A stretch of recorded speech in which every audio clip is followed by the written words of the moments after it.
So if you've been a real estate investor for any amount of time, you've probably heard the statement that the money is in the follow-up. This is one of the things that we talk about on this podcast episode today, and it truly is. Like, follow-up is one of the things that people know that they need to do, but because it's hard and difficult, they don't spend a lot of time and effort into it. This is one of those episodes where we're obviously, like, this podcast is specifically built around marketing for real estate investors. Obviously, sales does kind of float between marketing in some way, shape, or form. Follow-up lies right in the gray space between marketing and sales. It's a very, very kind of translucent part of marketing and sales both, and bringing them together, because it stitches from the marketing that you do. It stitches that path from marketing over to your sales team, whether it's you have lead managers that are doing the follow-up or just your acquisitions person or you're doing the follow-up. Either way, it just brings them together. So today we have my good friend Brad Bowen on the podcast. Brad lives in California and invests in Jacksonville, Florida, literally across the country. Couldn't be further away from each other. And one of the things that we talk about on this show is how he's developed a platform called the RiverX AI, which is a lead automation system for follow-up specifically. And obviously, because of how important follow-up is, we don't want to just, and this is one of the things that we talk about, by the way, which is highly invaluable, we don't want to just allow automation and AI to do every bit of work with follow-up, because it's really important, because what we just said is the money is in the follow-up. We don't want to just hand it over and then set it and forget it and never touch it again. So one of the things that we talk about with Brad today is how to leverage AI or automation as more of a tool as opposed to the solution for follow-up. It's just a tool to help you follow up better, make you stay consistent with it, and then bring those dead leads, revive them, and make them into deals and make money off of it, obviously. But obviously, operating in a virtual market, wholesaling virtually is a really, really big deal right now. Like, you can do it from your home and that sort of thing, and that's important to a lot of people. And so in order to have the ability to do that, you have to have tools. You have to have automation. You have to have artificial intelligence and these tools that have been developed for you as a real estate investor to leverage the ability to virtually invest in one market from another, depending on if you're going to stay local, if you're going to go across the country, it doesn't matter.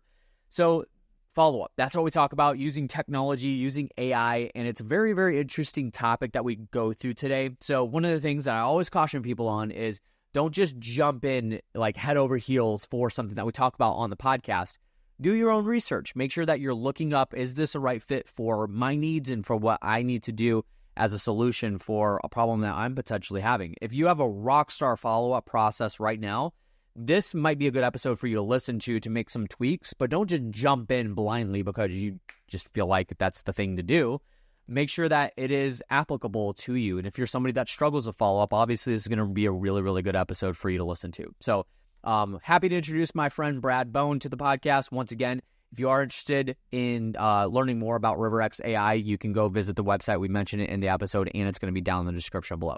So make sure you guys take notes and enjoy this episode.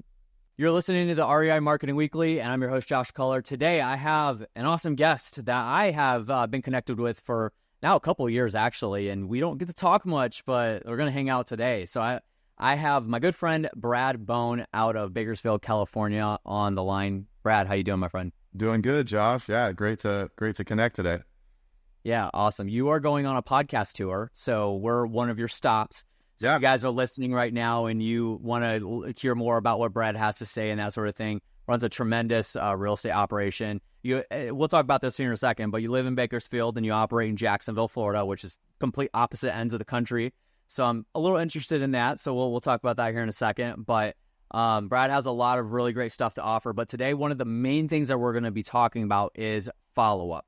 So we'll be talking about like the importance of follow-up and how that can, obviously uncover hidden deals in your pipeline and that sort of thing. And I think follow-up is something that, has been beat on quite a bit lately, Brad, but it's not been articulated super well from an instructional standpoint.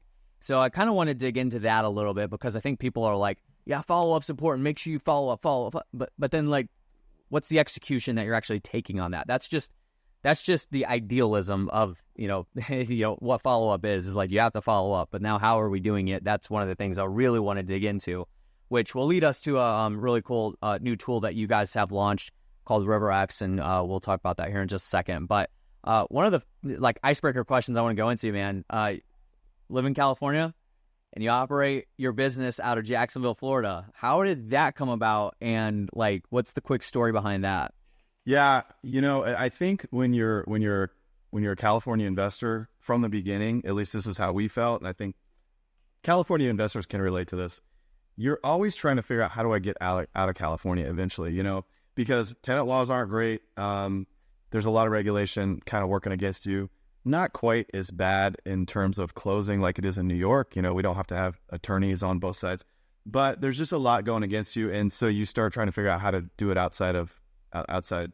So from the beginning, we started buying virtually. Like even in the first year or two, we were picking up deals out of state.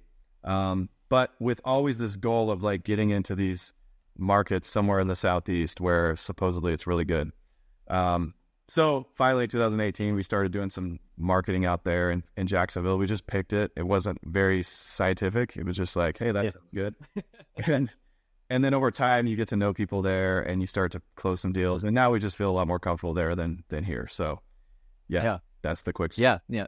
Makes sense. I know a couple of Ron LeGrand's out of there. There's a couple of other good-sized investors that are out of Jacksonville. So it's an interesting market. Like when you think Florida, you don't think Jacksonville. Yeah. You think Tampa, you think Orlando, Miami, the obvious ones, and then Jacksonville's right there. But just from what I've heard, Jacksonville's a poppin' market and definitely is a good bang for your buck in terms of operating a real estate business. Do you think that's fair to say? How long have you been doing that? So since 2018 in Jacksonville, 2018. Okay. And we've seen it change a lot over those years. So yeah, it's a great market. Yeah. Gotcha. Awesome. So obviously being in a virtual market like that, which is really what you're doing, because you're operating you're in California, you live in California, you operate your business in Jacksonville. Do you have boots on the ground? Do you have people that are over there, maybe trusted realtors or other investors you work with? How does that work? If like, take for instance, you need somebody that's there on site at a property. Yeah. So we buy in person. So we've got 2 acquisition agents in town. We've got a disposition agent in town as well, guy that handles dispo. And then we've got, a listing team that we've been working with for the past a little over a year now. They're in town. So and we've made a lot of connections. So we've got runners and things like that. But it used to be we were doing everything virtual. We were doing everything over the phone. This is during COVID.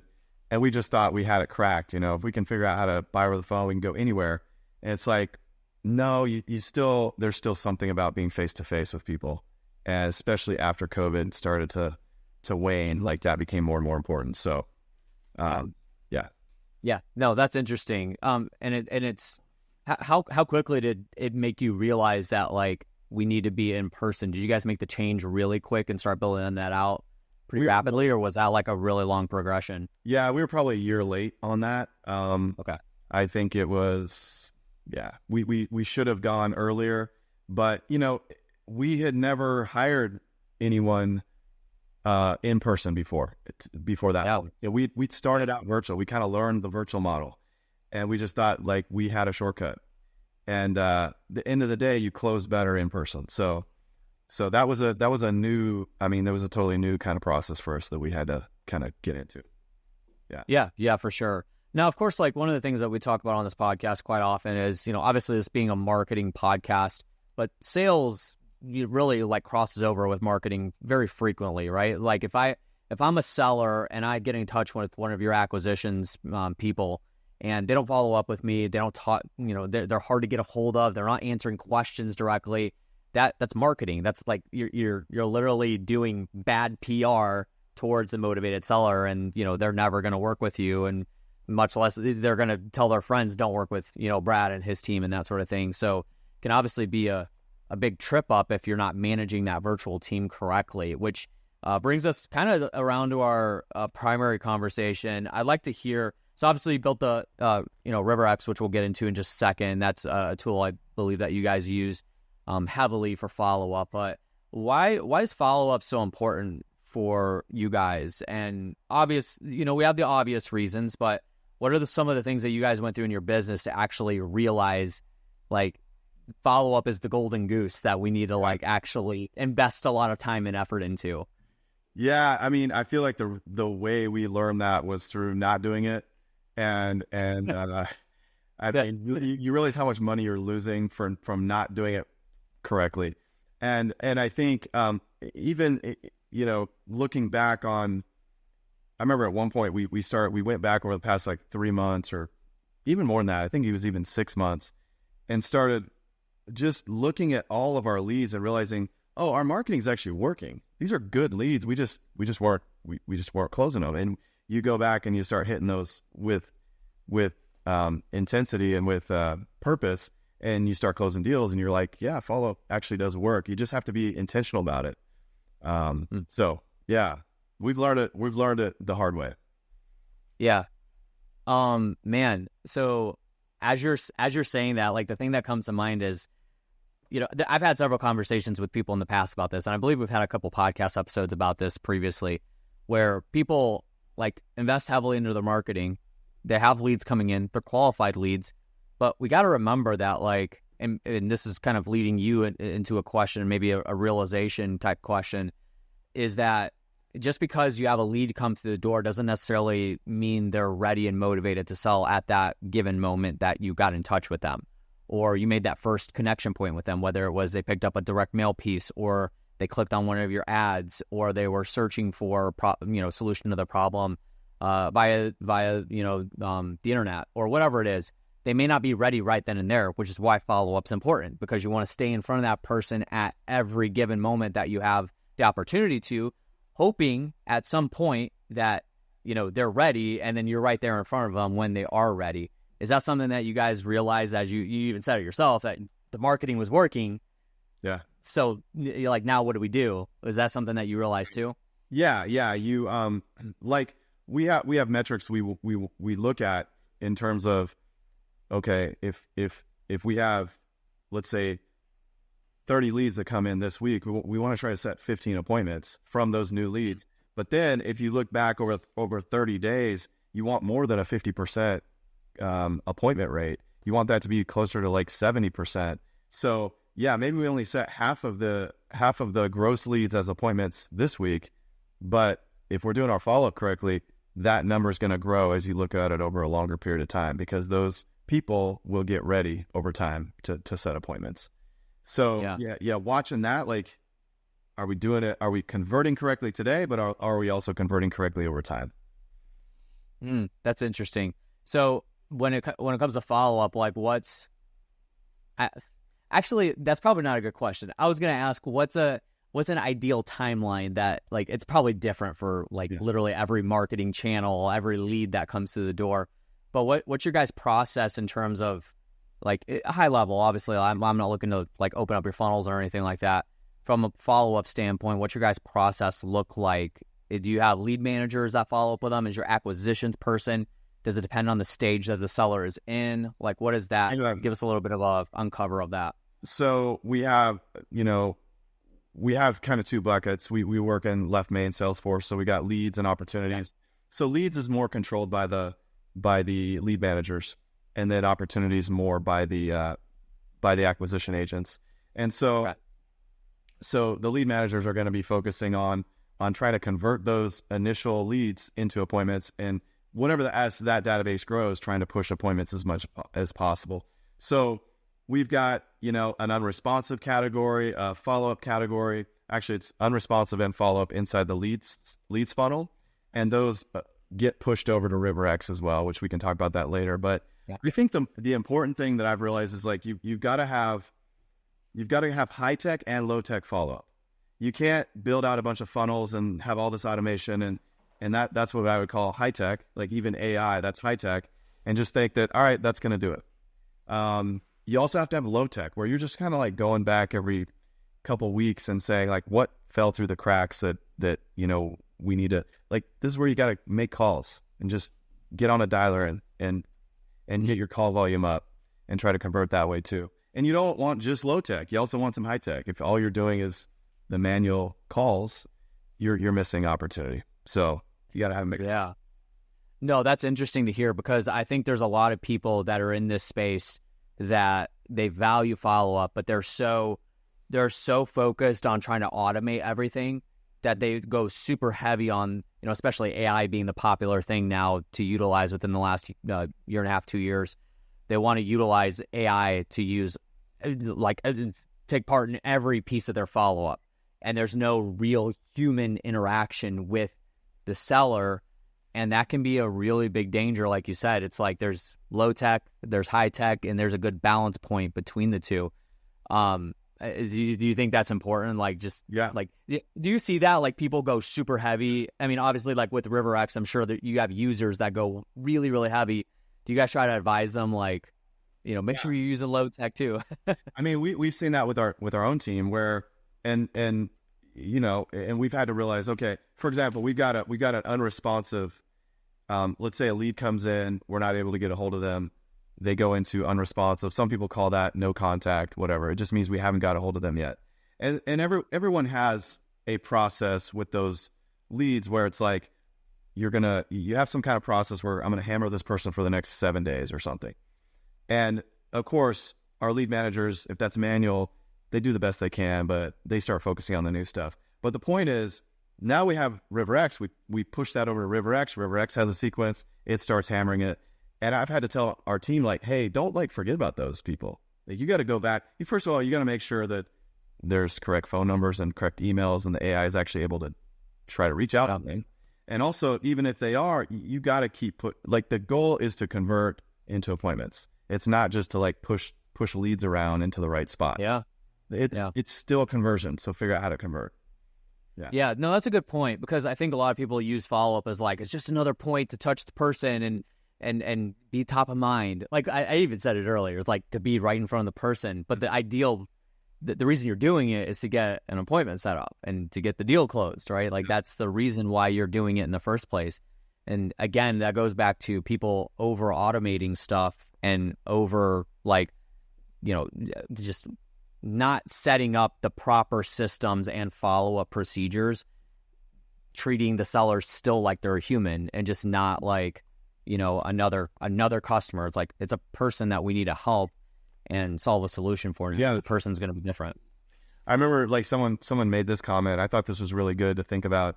Is maybe you have a list of tasks, 50 tasks, 50 people to call today, and you call all those people, and you click them all off, and then you feel like hey, I accomplished something today.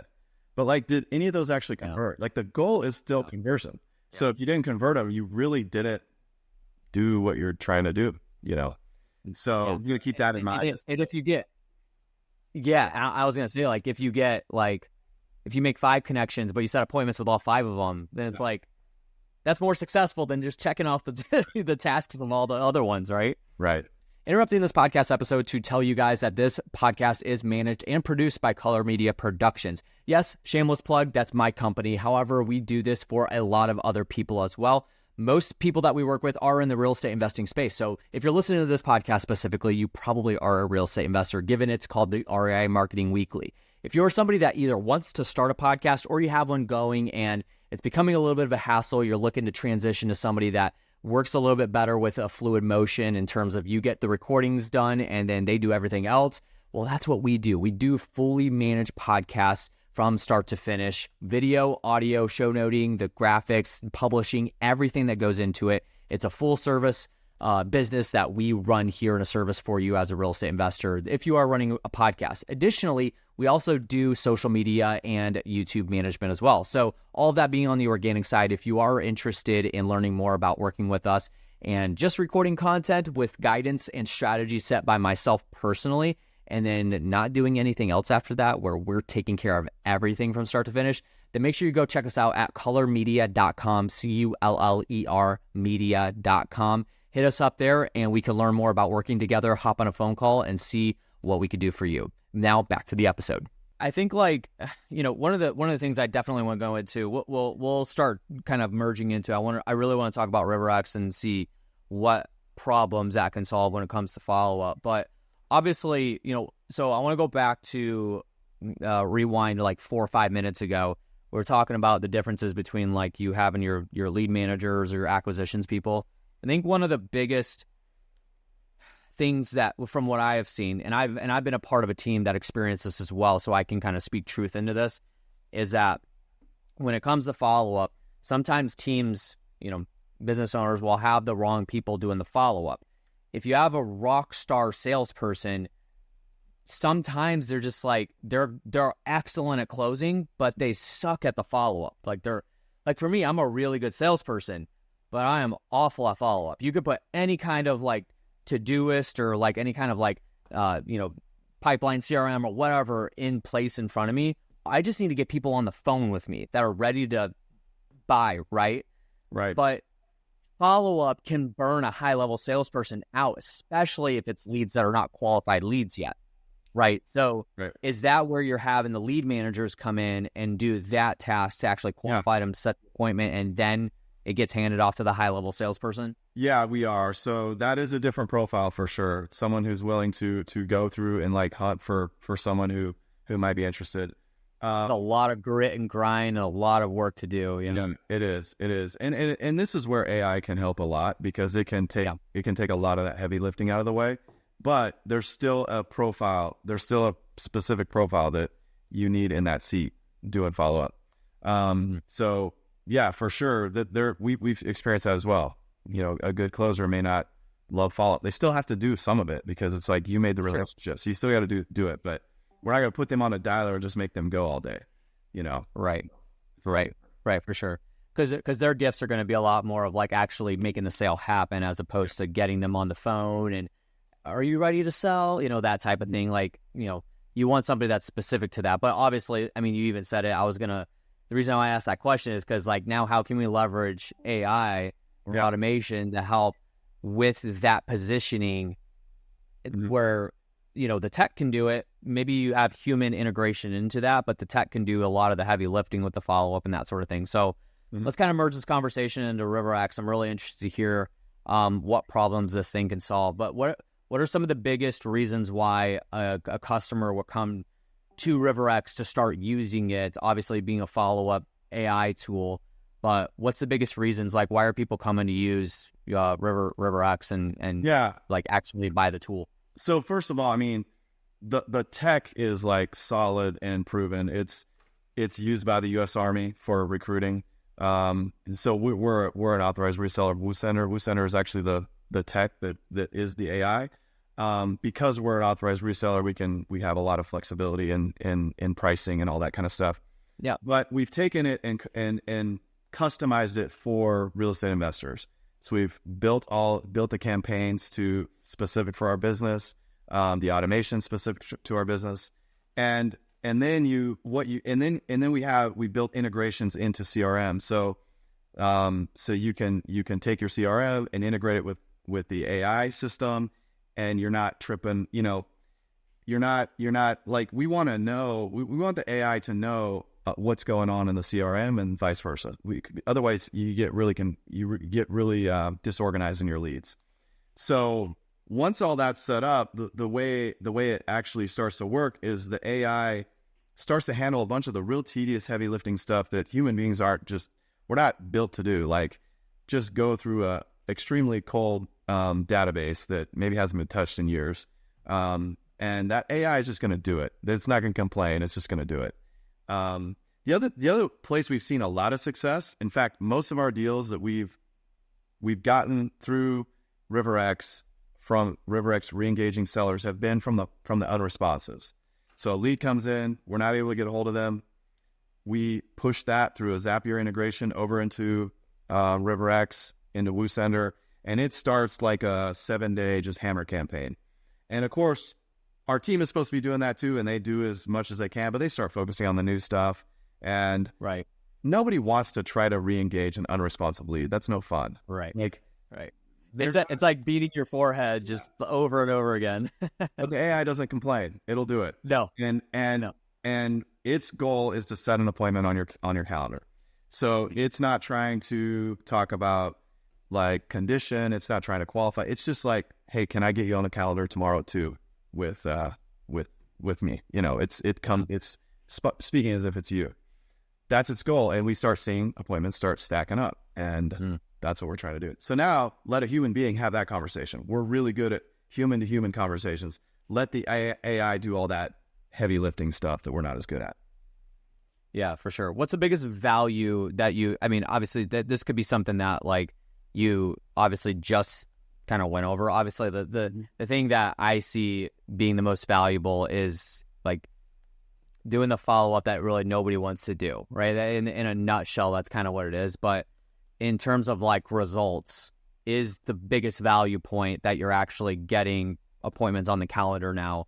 Yeah. Is that the biggest piece of that? Yes, it's getting from those cold leads. Right, it's from the cold leads. But here's the other thing, and I want to make this clear. Automated follow-up is not a new thing. Like a lot of us have automated follow-up in our CRMs. That's not what it's, I mean, it has some of that, but really the power that this brings is when that seller responds, the AI is responding within seconds. That's the difference. We all have automated follow-up. It's just that we rely on our team to like respond to these people. And like, that often doesn't happen. So the difference here is the AI is immediately responding. There's a conversation happening about when an appointment's going to be set. And I think that's particularly powerful with unresponsive leads, because if you're unresponsive, that means you're busy. You only have a certain window of time to talk, and you send a text. We wait 10 minutes and you're back busy again. If you're a seller, and you're unresponsive. Yeah. I think that's why the AI works so well on unresponsives. Interesting. Yeah. And that's the same conversation of like, when I'm ready to talk to you, is when I'm ready to talk to you. And if I miss that window, then it's like, well, you're probably not going to hear from me again until I'm off work, because I was just on my lunch break. So yeah. Sorry, because not every motivated seller lead owns their own business and can make their own schedules and that sort of thing. Yeah. So they're calling you on their own time, or they're texting you on their own time.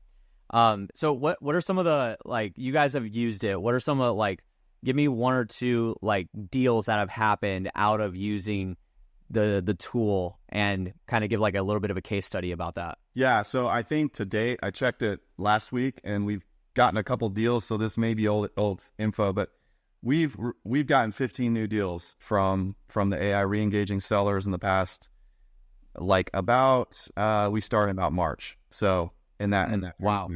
So that's, 4 or 5 months or whatever it is. So yeah, it's like some of those have been really old, cold leads that we re-engage. And all of a sudden there's one in particular that a lady, the AI starts with an automated outbound sequence that you create yourself. And we actually provide that for you when you sign up, but you can go in and edit that. So it starts with that. As soon as the person responds, that's when the AI takes over.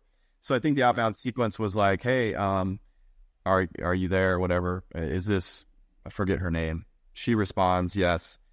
Do you want to sell your house? Yes. Like, out of nowhere. I mean, we haven't talked to this person in years, and she wants to sell. It would take hours, for a day, weeks for our team to like find that person and find someone ready to sell right now. But the AI is just out there working, finds it. Mm-hmm. Anyway, we were able to get that one under contract and move forward. So yeah, there's 15 of them right now like that not all of them come from old follow-up, but most of them actually come from unresponsives. We've noticed a lot from unresponsives. Yeah, for sure. Yeah. So kind of wrapping it up, I want to peel back a little bit into like just, outside of like automated follow-up and that and AI and that sort of thing. What are some of the, like in terms of follow-up being in a sales process, where would you rank that on like if there was like 4 different steps to a sale happening, somebody selling a house to you guys, is follow-up like number one most paramount, or what would be, the positioning of that in terms of like getting the deal closed? I mean, follow-up's way up there. Of course, you got to know how to close. You got to know how to sales process. You got to have that down. You got to have correct marketing to bring that lead in. But follow-up's way up. I think follow-up is, we've done a disservice by kind of making it a lower level task, maybe hiring VAs and not paying them very much to do this. And it's like, this is a super important task.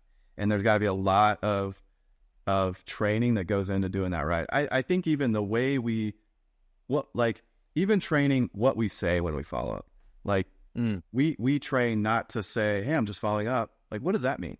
Well, from a seller's perspective, what does I'm just following up mean? What does it mean to say, hey, just checking in?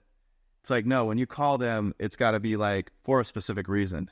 Hey, it seems like we weren't able to make a deal happen a couple weeks ago. Just trying to figure out, what should we do here? Like, what do you think? Let's get a conversation going. But just this you're going to sound like every other bad wholesaler out there if you're saying things like just checking in or just following up. So, wow. Yeah. That's good. Yeah, no. So these are things that, like, you've heard them on podcasts, you've heard them on, like, in masterminds, that sort of thing. But then you hear it again, and it's like hearing it all over again. Like, you're right. That makes total sense. But I mean, obviously, like, verbiage when you're on the phone with somebody, like, we put so much emphasis into closing and that sales process after, like, we've actually, like, got basically the seller on the hook. They're ready to move forward. Now it's getting the deal done, whether it's negotiating or whatever. But you're totally right. Like, people don't think about, like, what are you actually saying in the follow-up, because that is initially what will cause the initial, like, conversation to start up that will lead to the deal getting closed. Right. So, the market, so, like, there's phases, right? So marketing's probably first, because you're advertising, introducing the services to the seller. Now it falls into the follow-up bucket, then it goes into the closing bucket, and, like, there's that in between, and people just don't invest enough time. And you're absolutely right. People use that as, like, that's like the redheaded stepchild that nobody wants to, attend to, and they want to give it to their, $5 an hour VAs to do that stuff. But, like, heavy investment into it's important, which, again, like, going back to the AI stuff, I mean, I think it's very, very important for people to understand that it's not a cop-out for you to just kind of, like, set the AI to do it, and then you just wipe your hands clean and say, all right, like, I'll just wait for deals to come through. Like, still got to attend to it. You still got to make sure you invest your time and effort into it. Right. Would you agree with that? For sure. Yeah. It can be easy to think that this is the one-stop solution, but no, it's just a tool. It's part of your follow-up plan, but there's still a human element to it I think it's always going to be there. I don't care how good AI gets.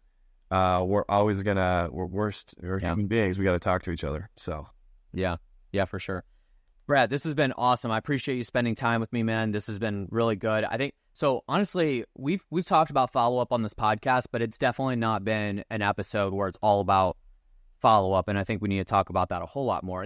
Guys, listen, like, obviously follow-up can fall into the sales bucket pretty easily, but I think just as much it follows into the marketing bucket as well. There's a lot of follow-up in marketing that has to happen.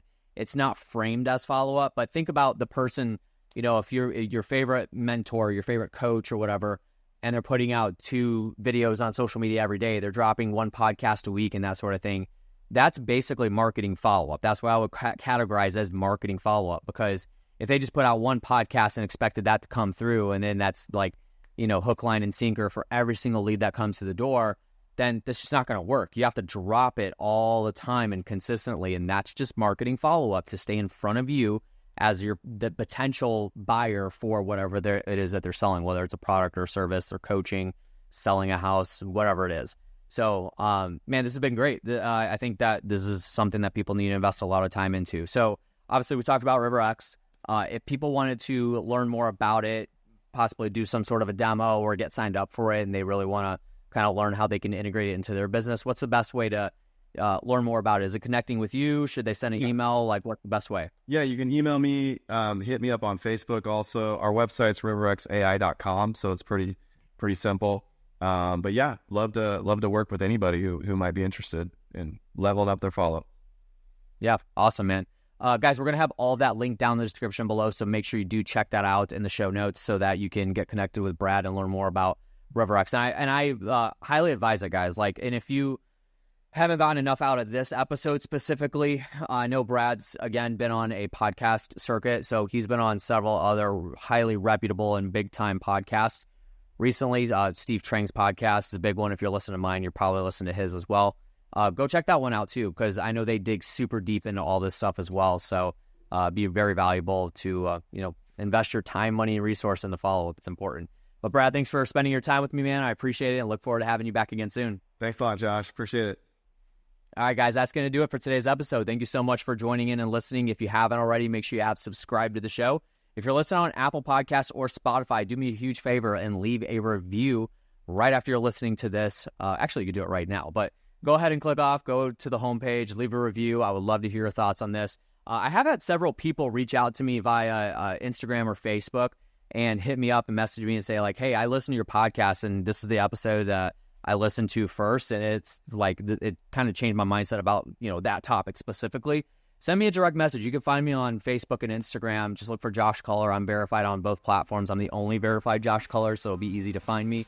But send me a direct message. I'd love to connect with anybody that's listening to my podcast. But that's going to do it for today's episode. Thank you guys so much for joining in and listening, and we'll catch you on the next one. See ya.